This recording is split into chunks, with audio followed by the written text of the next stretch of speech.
This video shows you how to create a native webhook in Qlik Cloud. Native webhooks use an API call to create an event in the platform. Set the start block run mode to webhook to use native webhooks. Under connector, you must authenticate the data connector of the selected webhooks. In this case, we select Qlik Cloud Services. In the event drop-down menu, select the event app reload finish from the list.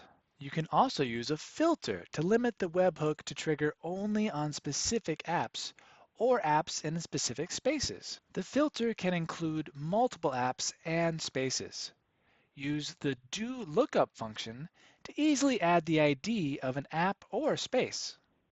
In the Send Message block, click the Connection tab and select an existing connection or add a new Slack connection. Then select the Inputs tab and select the channel where the message will be sent.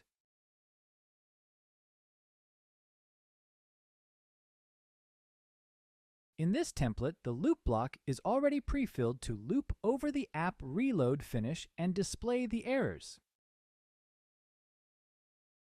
In the Send Message To block, we select the Slack connection and then choose the same Slack channel to which the message will be sent.